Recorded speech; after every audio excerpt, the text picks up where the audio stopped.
Hi everyone, welcome to Crochet is Making a Comeback, a virtual program in this year's M&T Bank Clothesline Online Festival. This festival has been the Memorial Art Gallery's largest fundraiser for more than 60 years, and although that we've had to go virtual this year, our goals are still the same. We want to make sure we're highlighting and supporting the arts and our artists. So thank you all for joining us today. I just want to mention a few brief housekeeping items before we get started. We have a live captioner with us today, so if you would like to see captions, you can click the closed captioning CC button at the bottom of your screen. After today's presentation, there will be time to answer questions that you've submitted for Amber and Krista, and we can also answer those questions throughout the conversation. So please submit your questions at any time by clicking the Q&A button at the bottom of the screen. And then at the end of today's webinar, your browser should take you to a short survey about your experience, so let us know what you think. Your feedback is super helpful for us in this new virtual format. It's my pleasure to introduce our guests today. We have Krista Jenkins with us, and she is the owner of Spirit Thread Crochet, a local Rochester business that creates custom tops and accessories designed to bring women confidence, comfort, and freedom through fashion. Each top is handcrafted over 3 to 5 hours with love in every stitch. And when Krista isn't crocheting and working amongst her creative community, you might find her working at FoodLink or at home with her husband, 2 cats, and 5 chickens. We also have Amber Stowell with us. She's a model, photographer, and designer of the local Rochester art community, and she often works with Krista as part of their close-knit community of Rochester collaborators. She is passionate about art and artistic expression. So Krista, I'm gonna pass the mic to you now for your demonstration to start us off today, and then we'll get into our discussion about your work and the artist community that you and Amber work with. And to the audience, if anyone has a particular topic that you'd like to hear about today, please let us know in the Q&A. It could be anything from getting started in the modeling path, starting a small business, how to get into crocheting, or how to get involved in the community. Just let us know. There's lots of things we can talk about, and we look forward to hearing what you're interested in.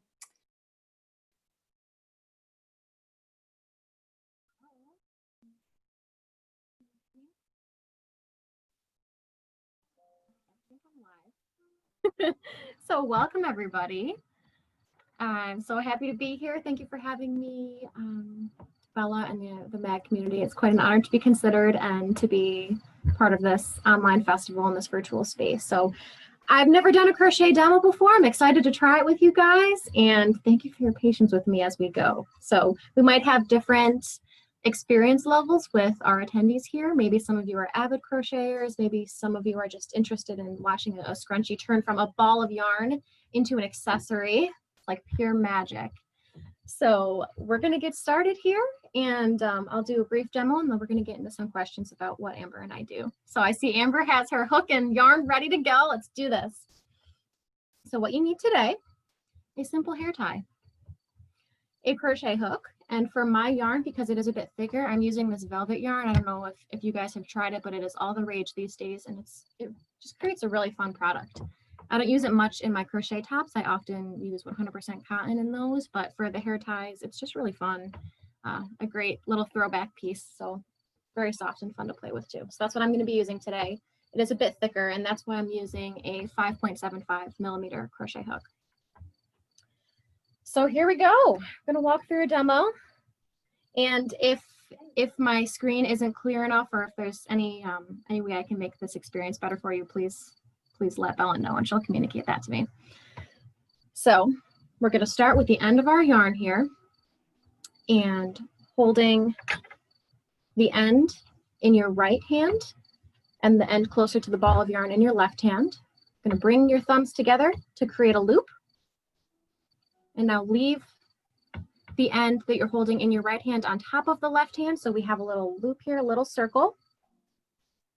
Pull it a bit snug by pulling the end of the yarn. And now you're going to take the yarn end, tuck it in the back of your open loop, and then grab that new loop from the front, pulling tight from the long end of yarn connected to the ball. So this is just creating your starting loop here. Again, I don't know what your experience levels are. Maybe this is very introductory. So now we have our loop. We can kind of pull a little snug on it to shorten it up so that it is more appropriately sized to put on your hook. And we're going to set that aside for just a moment. Go ahead and pick up your scrunchie and hold your hook in your right hand and put the scrunchie on top of the hook with the hooked end facing toward you.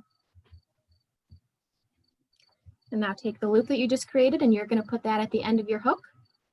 So you should have your thumb and your pointer finger holding your hook, your scrunchie, and the loop that you just created. I see Amber has it. And now pull your loop kind of snug. And here we go. Now we're going to pull that through. You can, using your left hand, hold your scrunchie so that it's now on top of your yarn. It's between your ball of yarn and your hook. And we're just going to rest that close to the hook here and picking this yarn back up with your left hand. So now we're ready to go. We're attaching our yarn to the scrunchie. And I see Amber's got it. she's where I have to go off. I just dropped it. You're doing great. She's doing great, folks. All right, so now holding the yarn close to the ball in your left hand and your hook in your right hand, you're going to wrap that yarn with your left hand around the back of your hook. And again, the hook end should be facing toward you. You'll now have two loops. So here you'll see, oops, well, this is the back view, but the loop that you created and then this loop you just created by wrapping it around the back. Now kind of tuck that yarn that you just wrapped around the back, tuck it behind your scrunchie so it's not in your way, because the next step is going to be taking your hook and inserting it through the scrunchie. So you're going inside of the scrunchie. And now you should have your thumb, the hook you created, the loop that you made when you wrapped your yarn around the back, and then your scrunchie. And you have those three. Next up, you're going to wrap that yarn that you're holding in your left hand. You're going to wrap it around the back of your hook again. We're gearing up to make a double crochet now. And so pull, using the hook, pull that yarn that you just wrapped around through that scrunchie. So now you should have 3 loops attached to your scrunchie, and your yarn is still being held in your left hand.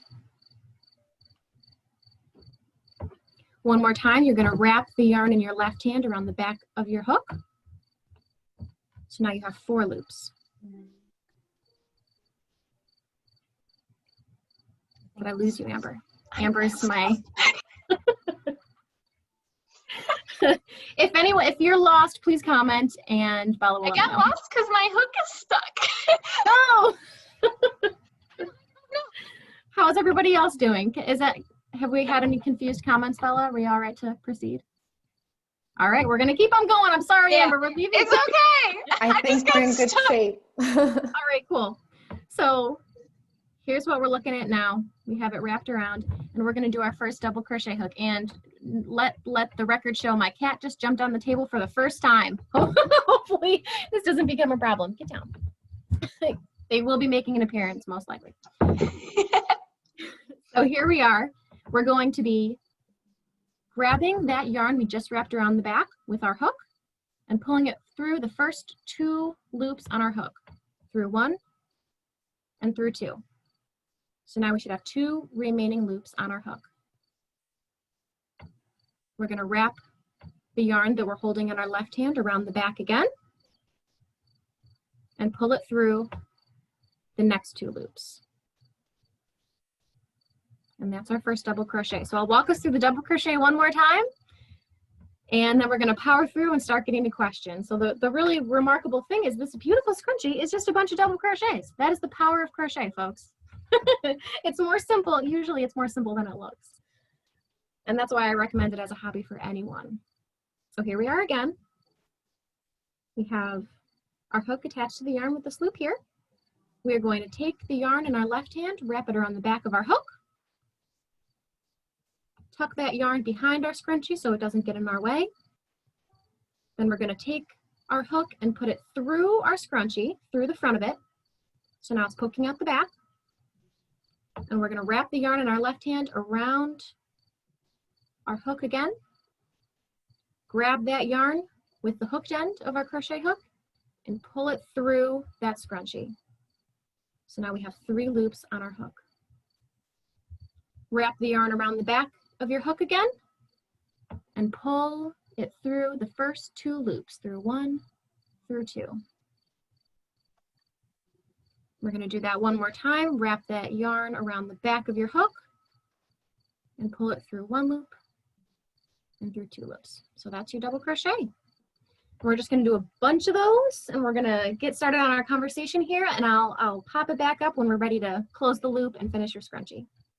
I feel so ashamed for not having a loop and the tools that I need for making my own scrunchie right now. I've got to say, it looks really fun and easy. I'm going to watch this recording later for sure and try to do it because I wish I was doing it with you guys right now. I'll find a new quarantine hobby now. It's great. It's fun.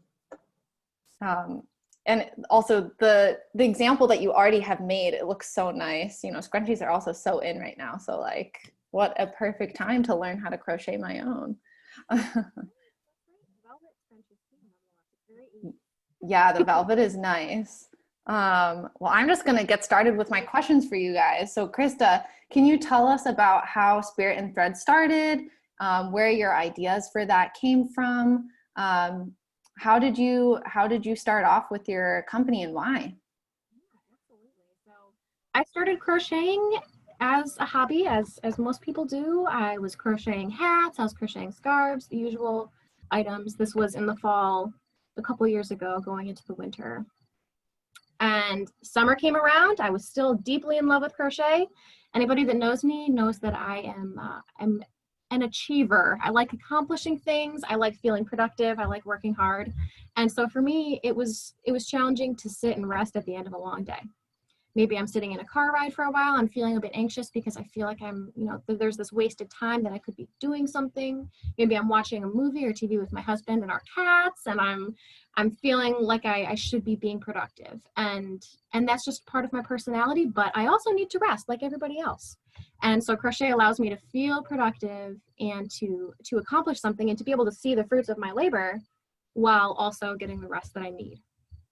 And that's how it started. Summer came along and I wanted to keep crocheting. And I hopped on Pinterest, which most makers are very familiar with, being inspired by Pinterest, and saw some crochet tops, and the rest is history. I started trying it out. The first year or so, I was really just testing things. I was giving them to friends. I was figuring it out. And within the last couple of years, my husband helped me to formally start a DBA, and I now go to festivals and I have a tax ID, the whole shebang to make it a formalized thing. But I have an online store and I sell at a lot of festivals in town, and it's just a really fun passion project on the side. I love my job at Food Link. I'm living the dream with my job at work, and I never want to give that up, but this is a really wonderful project for the side that allows me to keep doing what I love. Yeah, that's awesome. And I gotta say, hats off to you for taking a hobby that you love so much and just like letting it bloom into like such a wonderful thing. I mean, that takes a lot of hard work and determination. I mean, that's impressive. Go you. You're awesome. You both are awesome. Amber's making great progress. I got unstuck. We'll pick up later. Yeah, and again, anybody that's crocheting along in our audience today, let us know if you need any like pauses for crochet talk. Like, we're here. I can't speak to the crochet tips, but obviously Krista can. But that's awesome. So you've had this business, and you've had it for about, how long have you had your business, and when did you start that? I want to say the formal business about 3 years. 3 years. Awesome. That's great. That's great. And what do you love most about having your business instead of just doing crochet as a hobby? Like, what are your favorite parts about, being out there in the world as a business owner in crochet? One of the most fun parts is just meeting people that I otherwise wouldn't have the opportunity to meet. And Amber's one of those people. And there are so many wonderful models, photographers, other makers that I've met throughout this journey that our paths just wouldn't have crossed otherwise. And that could be if I'm vending at Park Ave Fest and my booth happens to be next to someone who's super cool and we get to know each other over the weekend, or you know, working together with a photographer and model and realizing that we have so much in common and this is an opportunity for a new friendship and to learn and grow together. So that's a really wonderful part of this journey, that I'm getting to meet people that I would never have met otherwise, and people that we're in very different spheres of Rochester, right? And it's cool to get to know all sorts of people through this project. It's also a really fun experience to get to know more about social media and marketing. And small business marketing is just a different animal, especially social media these days allows all of us, you know, anybody can pick up a hobby and say, hey, I'm going to turn this into a business and I'm going to try to market this. I'm going to try to do some, whether it's promoted ads or just the grind of daily posting things and growing an audience. It's open to everybody with how social media is set up these days, which is a really cool thing, I think. Yeah, that's awesome. It's funny, Rochester feels like such a small world sometimes, but at the same time, there's so many people. Like, I don't think I had met either of you before asking you to do this virtual event with us. And you're both amazing people. Our paths have never crossed before. So it's awesome to have your business as a way to like meet people, and who doesn't love making new friends? I love making new friends. How did you and Amber meet actually? It was through Douglas. That was our first shoot together. Yeah, so we should I think that was last October, wasn't it? That was about a year ago. Yeah, so his name is Douglas Everling. Feel free to search him on Instagram and follow his work. But yeah, how it often works when we're setting up a shoot is either I'll put out a model call, Doug will put out a model call, or maybe Amber will contact one of us through Instagram Messenger. We just see each other's work and we say, hey, want to collaborate sometime? Mm-hmm. And we set up a photo shoot. Maybe it's one model, maybe it's two. I'll bring crochet tops to the shoot. Sometimes it's in a studio space if the photographer has a studio space. Often it's outside. We say, hey, you want to go to Highland Park? That's a very popular location for photo shoots.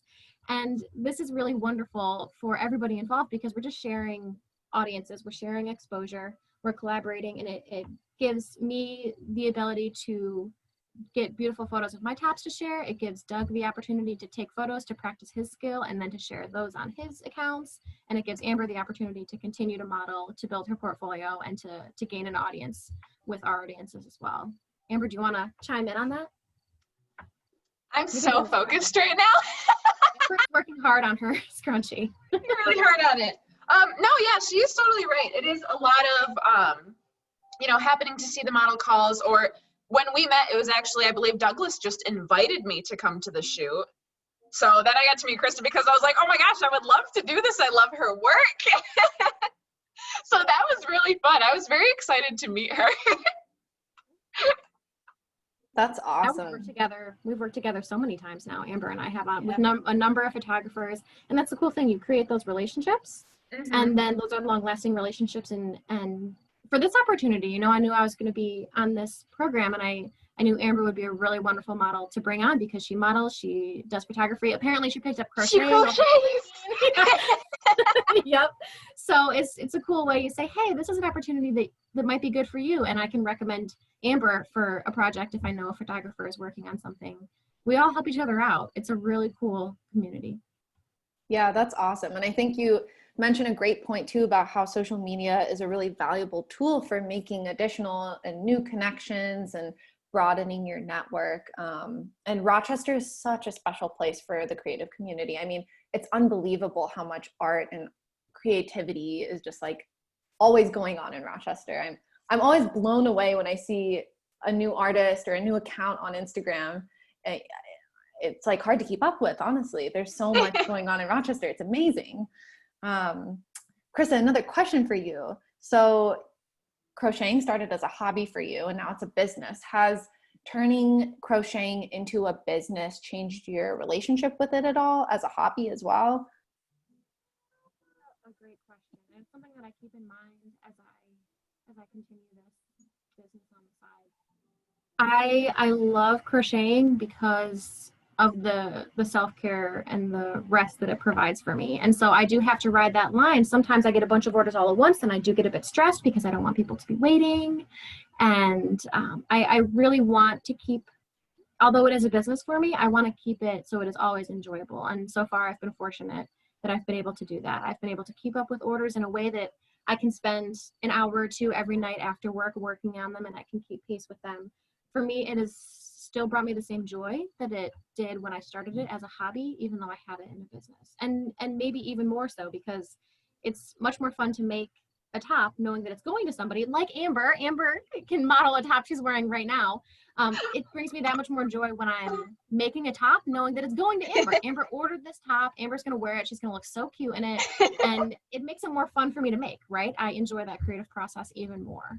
So I've been very fortunate, and the pace is kind of perfect. You know, I couldn't really scale up production much because this is a business of one person, and each top takes about 3 to 5 hours to make.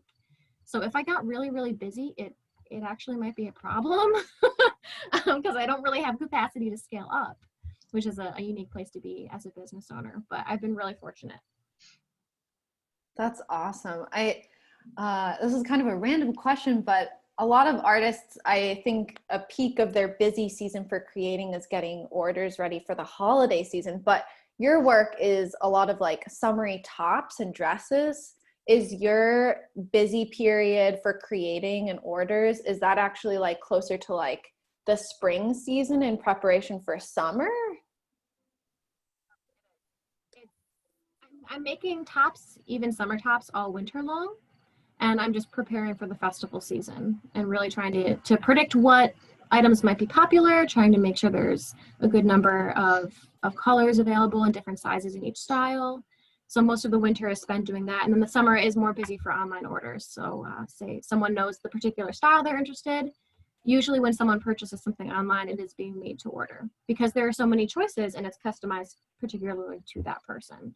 So often summer is a pretty busy time for me. Although I'll take the opportunity to show these cute cat toys that I have here.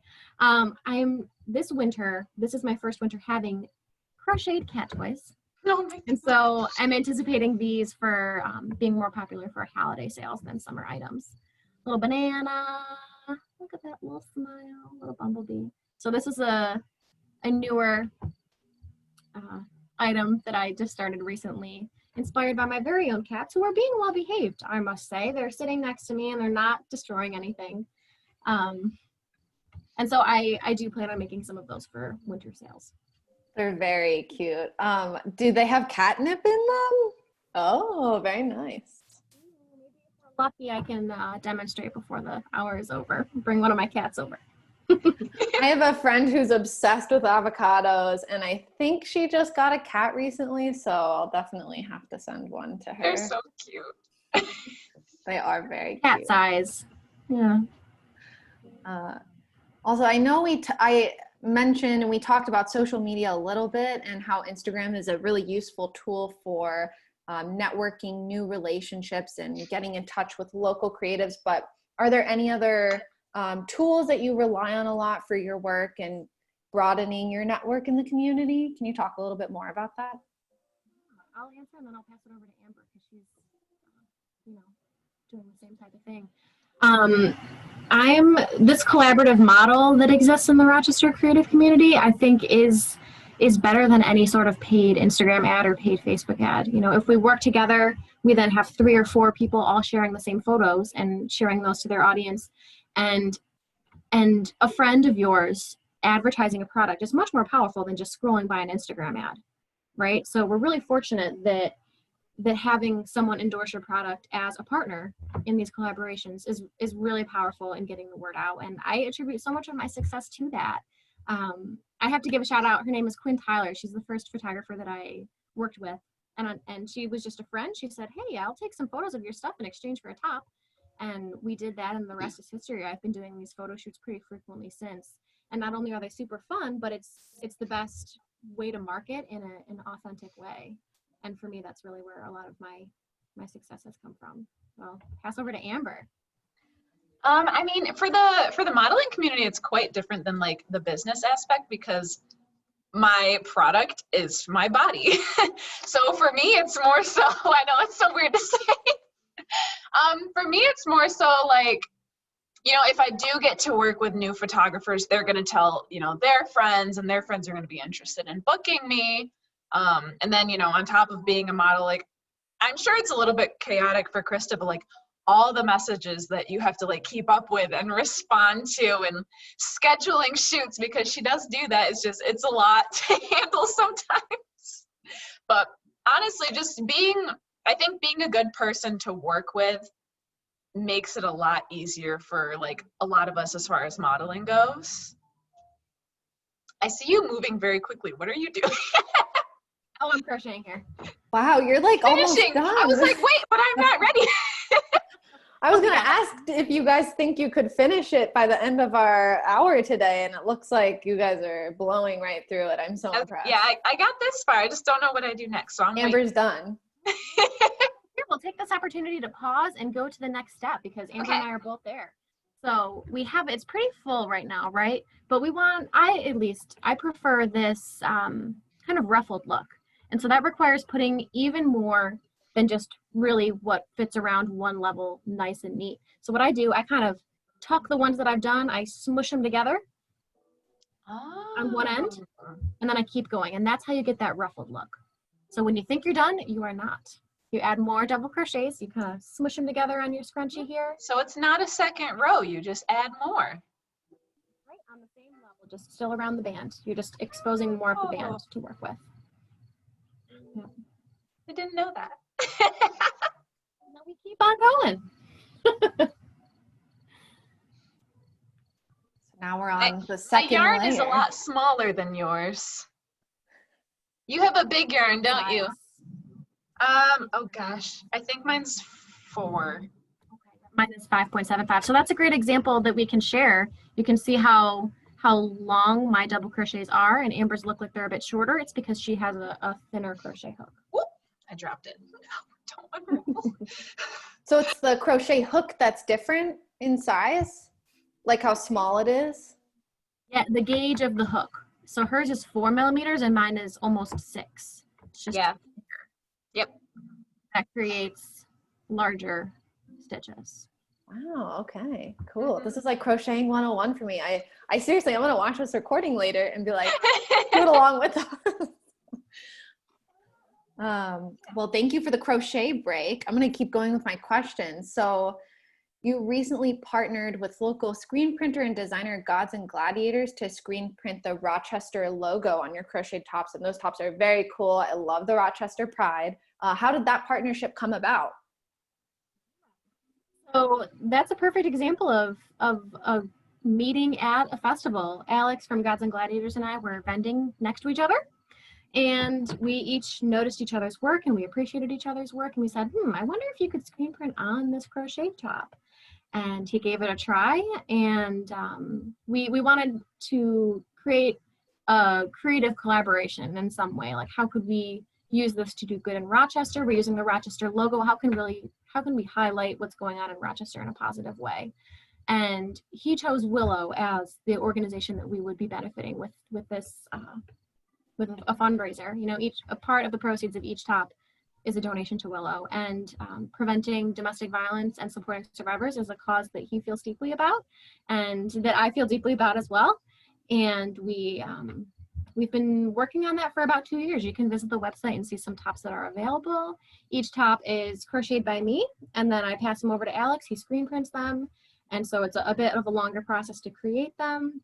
Each one is very unique. He uses beautiful different colors to create a gradient on the Rochester logo. They're really beautiful. And so it's a great way that we can both work together and bring our skills to benefit an organization in Rochester. And the photo shoots for those have been particularly fun because we usually choose an iconic Rochester location. And often I try to recruit models that are also business people in Rochester. For example, one of the models that has been in both of the Rochester shoots, her name is Hannah. Her Instagram handle is Hannah Rose for anyone also on their social media. She's a tattoo artist in Rochester. So it's a cool way to say, hey, here's a bunch of different people that are working in Rochester and that care about our community. And it's a collaborative project that involves all of us. That's really cool. That's amazing. I love that story. Do you also have those tops on your website as well for anybody who's interested? Can they be found on your website? Oh, yep, they can. And the website is spiritandthreadcrochet.com. Pretty easy to remember. And I see someone someone just asked about it. Yeah, we can type that out. Yep. So it might even be, some of the homepage pictures are those Rochester tops, but if you want to see more pictures of those photo shoots, you can either go to the gallery on my website, or you can go to my Instagram, which is Spirit and Thread Crochet is the Instagram handle, and you can scroll through and see those pictures because they're so beautiful. And I do want to throw out the photographers for those shoots names as well. Light Sessions Photo, his name is Ro. He did the most recent shoot, and they're amazing. He's really, really talented.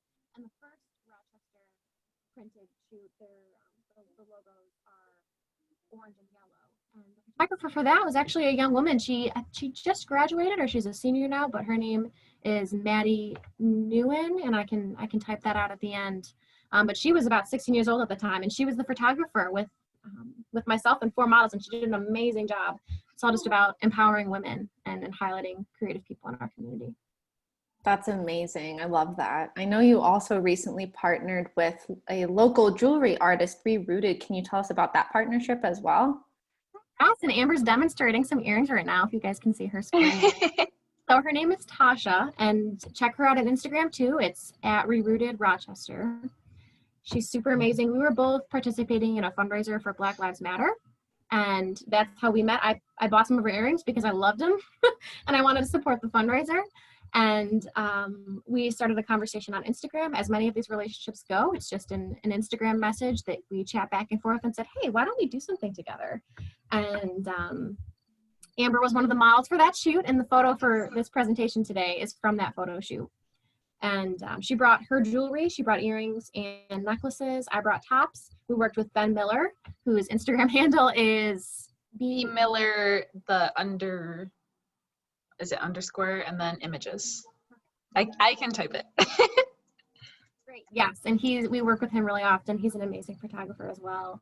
And we just got a group together, and it's just another great example of collaboration. We all share it on our social media.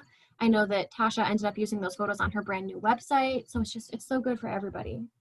And Amber, do you want to chime in about your experience on that shoot? Oh my gosh, I loved that. She had made a necklace actually that Bryn wore, and I was so impressed because she upcycles basically. Her jewelry is all upcycled, and these are, it's going to be hard to see, but they're made with guitar strings.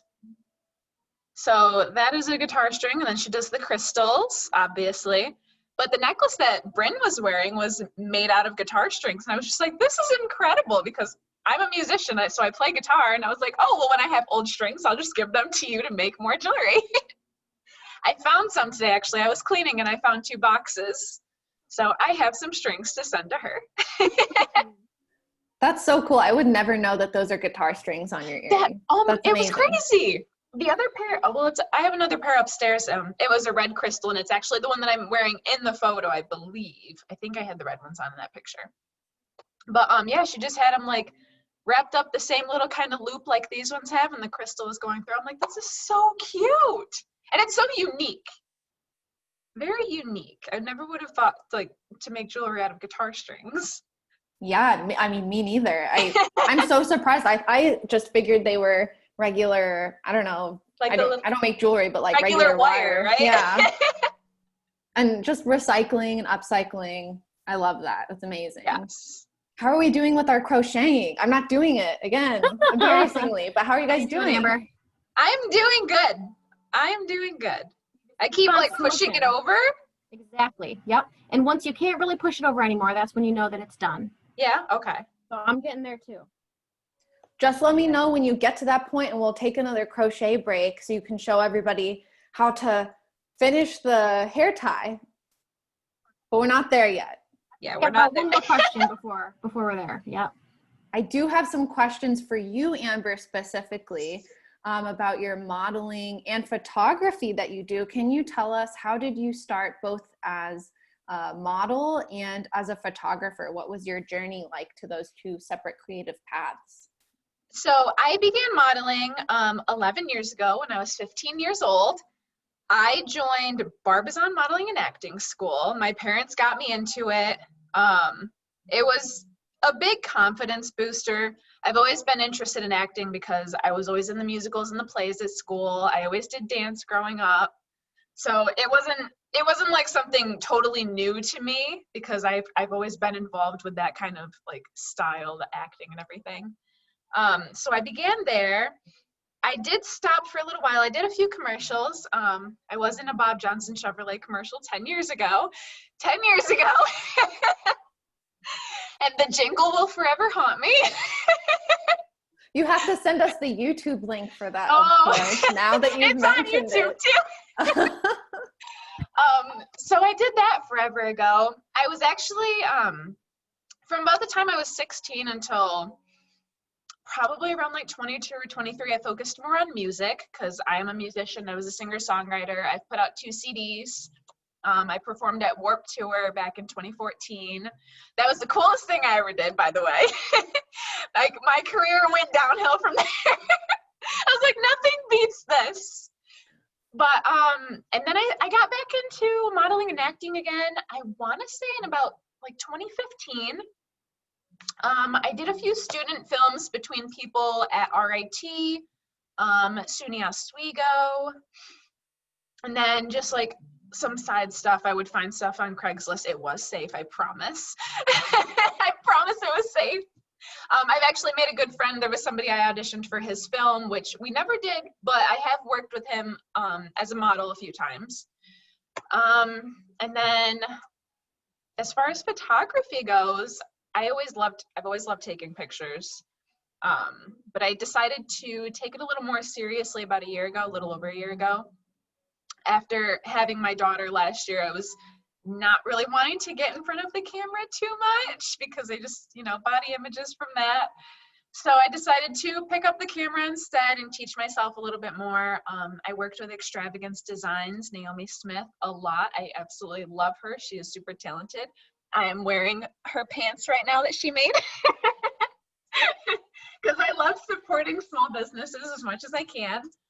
And then I'd say, during quarantine, it got very, very boring being at home. So I kind of started working on my photography a little bit more and taking it more seriously. And today we actually got the keys to our photography studio.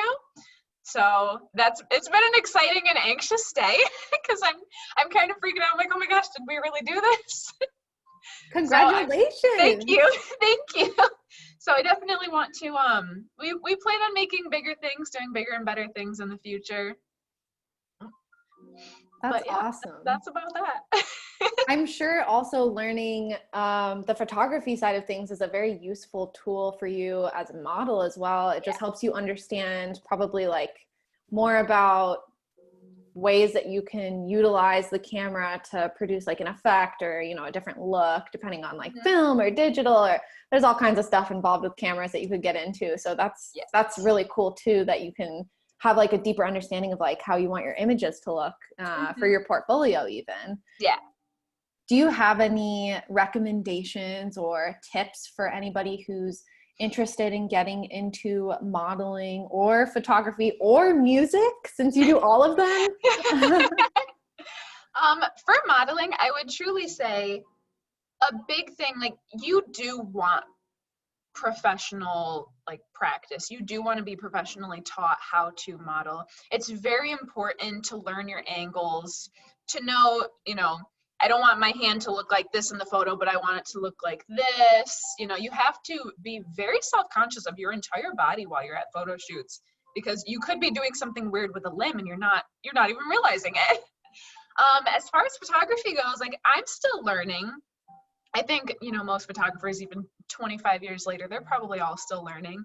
I did watch a lot of YouTube videos as far as understanding shooting in manual, but it helped a lot more to actually be out there shooting rather than to sit at home and be like, okay, so this is what this does.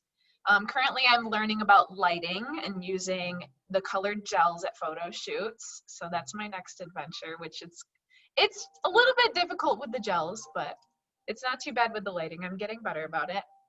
And music, I don't even know. I started music when I was 13, so that was a little bit weird because my parents were kind of just like, okay, well, if you want to take it serious, then we'll start contacting, you know, restaurants, vineyards, bars, and we'll get you in there and get you singing. But That's awesome. It was fun. I think that's great advice. Yeah. For all three, you know. Also, what are your passions and hopes as a working model and photographer? Are there any things that you're looking forward to in your, you know, up and coming projects that you're working on, or goals? I mean, you just mentioned that you just got keys to your studio for photography. Yeah. So that's pretty exciting. And Yes. I'm sure that's like an accomplished goal, like you mentioned. So Yeah. are there any other things that you're looking forward to or working on for your modeling career and photography? As far as my modeling career goes, I really do want to start submitting again to agencies. It's probably been between 3 and 5 years since I have applied to any agencies. I have always been turned down. I've never had the right look, is what they tell me.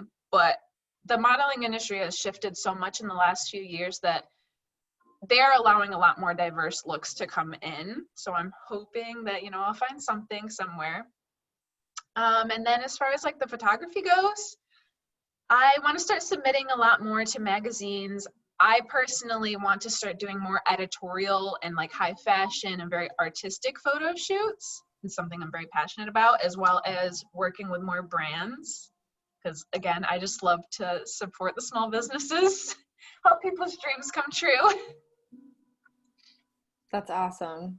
No, I love how much you guys are so supportive of all of your co-collaborators and people you work with. I love that you're giving shout outs to people's websites and Instagrams. Like, it's so obvious how much you care about the artist community. And I think that's amazing. You guys are awesome. Thank you. I also love local creators. You got to support the arts. Another question for you guys. Oh yeah, crochet break? Well, that too actually, but I want Amber to put out her photography Instagram too, because we have her modeling Instagram on there. But Amber, can you shout out what your photography? Yes. I'm gonna type it in the chat right now. It is Amber Photo. I just took my name and kind of changed around the letters. That's how I did that. It was nothing special or anything. I was like, oh, let me just go with Embra. Oh, I like it. Thank you. And you're on Instagram? Yes. Yep, for my photography. I don't have one for Facebook just because I already have a Facebook for my modeling, and keeping up with that plus 2 Instagrams plus Twitter is just a lot. I think I'm almost getting there. I'm pretty close. I'm ready when you are. Are we ready to close our scrunchie, folks? I'm not sure how many of you are following along in the in the attendees, but I'll at least do this for Amber's sake. So now, Amber's familiar with a slip stitch to finish off, but I will demonstrate as closely as I can for those of you that might be crocheting for the first time.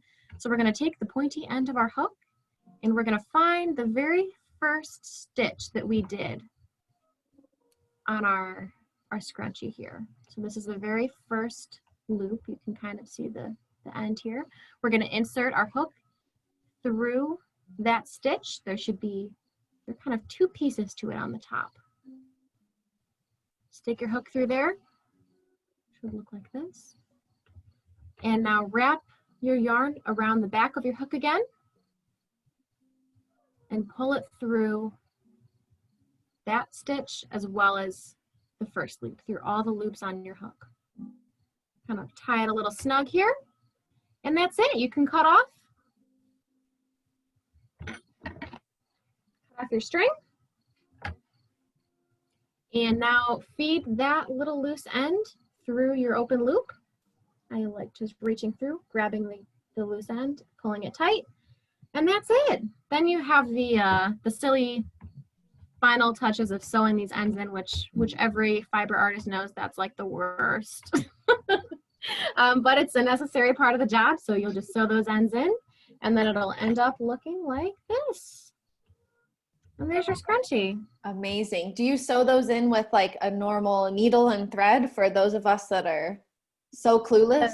Thank you. So that's how you make it stay. I use a tapestry needle, especially for thick yarn like this. You'll want to use a needle with a pretty wide opening here so you can get that velvet yarn through there.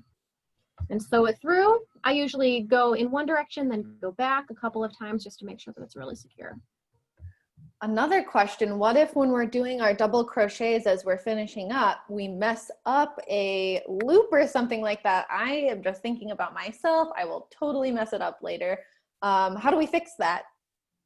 Question. So the wonderful thing about crochet and knitting is that if you mess it up, just pull it off your hook and just pull the end. Right, Amber's demonstrating for us here. See how easy that is? If you mess up, no harm done. Just pull it out, find your open loop, stick your hook back in there, and keep on going. It's really user-friendly for making mistakes.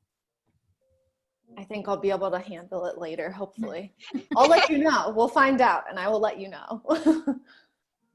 So we have about 10 minutes left. I think we have time for, oh, looks like we have a question from someone in the audience.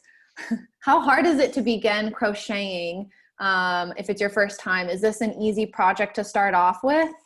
Should I answer that? Because I Just started. I taught myself how to crochet when quarantine started, actually. So I watched YouTube videos and I learned how to do all the stitching on the YouTube videos. And it took me about, like I was telling them earlier, it took me about 7 hours, but I made this top. It took 2 days. I did it over a course of 2 days. So I did not sit and do this for 7 hours straight. But yeah, I made this top. It is not perfect, but I was very proud of it. And it really wasn't difficult at all. I was very, very surprised. I'm amazed that you're saying that is your first crochet project ever. That's amazing. Yeah, I don't know why I went with a very complicated top.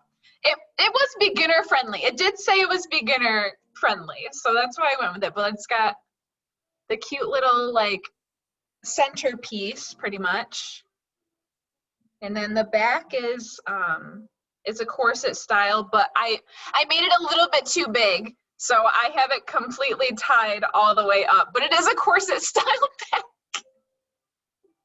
The wonderful thing about crochet, you can really make whatever you want, and Amber's alluding to this. Also, if you're new, once you learn a couple of different stitches, like today we did a chain stitch and a double crochet. Really, most things are just variations on those stitches. Crochet is very user-friendly for beginners, so you can even YouTube the basic stitches, and then you can go online and search free crochet top pattern or free cat toy pattern. Free cat toy crochet pattern, and you can make so many things. All of my tops are my own patterns, and that's a bit more challenging.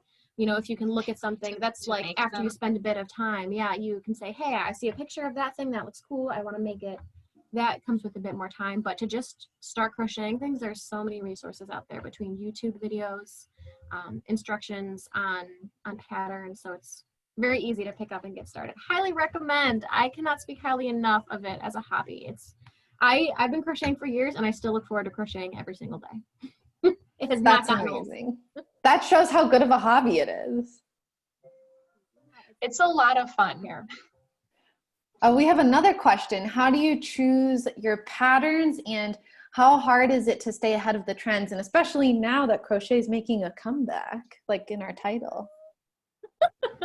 Yeah, it's a great question. So often if I'm feeling like, hey, it's time to make a new top, to start a new pattern, I'll often go on Pinterest and type in crochet top.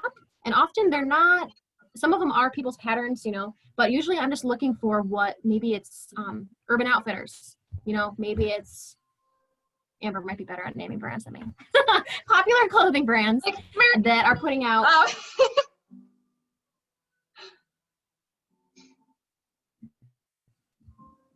Uh-oh, I think, we had a little lag there. My internet connect. Can you guys hear me okay? Yep. You're back. You're back. Scouting out what's going on. Usually with Pinterest, sometimes I'll just Google crochet tops to see what's in style. Or maybe I'll see somebody wearing something out and I'll say, I could make something like that. I could twist this concept and make a variant on something. The top that Amber has in the back of her video right now, that was a picture that went around on Pinterest. Well, I can't remember the actress's name, but there was a photo that went around of an actress at a festival wearing a top like that, and the top didn't exist yet, right? She has $1 million. She can curate any clothing item she wants. But I remember seeing it and being like, I have never seen that in existence in the crochet world anywhere. And so you start, those are called granny squares. Many people are probably familiar. Maybe they have a blanket at their house that their grandma, that somebody made for them with those squares. And so it's just a variant on a basic granny square pattern, and then adding those the top pieces to it and turning it into a top. That's so cool. I love that that's how you find what you want to make next. That's amazing. And that top is beautiful. I love it. I'll have to go buy one. And you mentioned that there's a lot of great tutorial videos on YouTube, but do you do any of your own tutorial videos like we did today? Today was the first, right? This is my big break. No, I have not yet. I have started writing a pattern because that's something that I've never done before. And it's actually for, the top is called the Marigold top, the top behind Amber, because it's a popular top and it's pretty user friendly and it's relatively simple to make once you know those stitches. So I have started writing it up, and I haven't had much time lately to work on it, but I anticipate working more on patterns in the winter once other things slow down. So stay tuned. That's awesome. I have another question, how do you recommend sizing if somebody's interested in purchasing a top? Do you have a sizing guide, or do you take like custom measurements since you do so much? I mean, you make all of the pieces yourself. So is that something that our viewers, if they're interested in getting a top, can like look forward to, or how does that work? On my website, I have on the frequently asked questions page, there is a sizing guide. And so the good thing about these tops is that they're pretty flexible with sizing. You want to make sure that the bust fits properly, but like Amber demonstrated, the backs are corset ties, so they're very versatile. And a single top there, thank you, Amber. So you can see we could add inches to Amber's top if her waist was wider. We could tie it more tightly. It's very versatile. So as long as the front is a good fit, and that's what the sizing guide on my website is for, the corset tie makes it really user-friendly. Our fans love the Halloween pattern, and I know, Krista, you're also wearing a Halloween pattern today. Match, feeling so trying. I love it. I love it. This is a new top. It's amazing. And just I have to the season. Exactly. We mentioned Ben Miller earlier. His Instagram handle is still in the chat there, but this was his vision, and this is another cool example of collaboration. Ben asked me, "Hey, have you ever made something like this?" And he, sent a similar type of shirt that had a pumpkin face on it, and I was like, "Oh yeah, I can make that." And we had a photo shoot with it, and it's become quite a hit. So I owe all credit to Ben. Is that how it came about? I love that. Yeah, it was all Ben. It was all his idea, so I owe him all the credit. Oh my gosh. Well, Krista, Amber, we have just a couple minutes left here. Thank you both for doing this event with us. It was so fun to crochet with you guys. And I'm still crocheting. Still finishing up our crochets, I guess. If any of our viewers have any questions about finishing your crochet loops, you only have a couple minutes left for help. So send in those questions and concerns. But thank you both so much for taking the time today to hang out with us. It was really nice to crochet and chat. This has been a very relaxing evening with you guys. I'm just going to share my screen so that our audience can see where they can learn more about you guys and follow along. Oh, it looks like we have one more question in the Q&A. I'll get to that right after this, but if you'd like to support Spirit and Thread Crochet online, you can find their website, spiritandthreadcrochet.com. Like Krista mentioned, she has a sizing guide there, lots of tops and other cool things, cat toys, and more.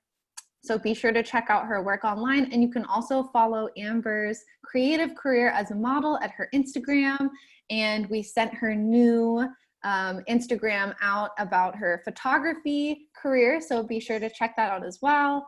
And you can see what else we have. We have 2 more days of Clothesline Festival after today. So if you're interested in attending other events that we have, you can go to our event hub, clothesline.rochester.edu. We have other upcoming events. We have our Clothesline t-shirt, and those sales will end on Friday at midnight. So be sure to order your t-shirt before Friday to make sure you can get your order in. We also have great activities that our creative workshop has provided.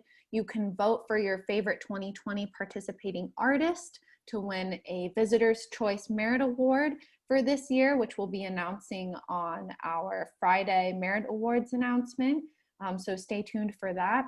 We also have a one-to-one matching challenge for the M&T Bank. If you'd like to make a donation, they'll match every dollar until the end of clothesline. And you can also support all of our 2020 artists and find them listed here at clothesline. And we also have a $15 off membership. I almost forgot. That's our best membership of the deal of the year, and it's just in time for our Warhol exhibitions that we have coming up. So that is all I have. One of our listeners is wondering what's next pattern-wise, so I think they'll have to check out your website to see what patterns are coming up next from you guys. Yep, stay tuned on the website and Instagram. That's the best way to stay updated. And Facebook as well. And Amber is done. What just in time? It's so tiny. I love it. It's so cute. I can't wait to try this later. Krista, Amber, thank you again for today. It looks good. I'm a big fan. I'm excited. I got little danglies. And the yellow is so nice. I love it. Great color selections, guys. But thank you again for presenting today. Thank you everybody in the audience for listening in today. We will have a recording of this later if you want to crochet later on. And I hope to see you guys at another event later this week. Thanks, Thank you everyone. so much. Bye. Bye.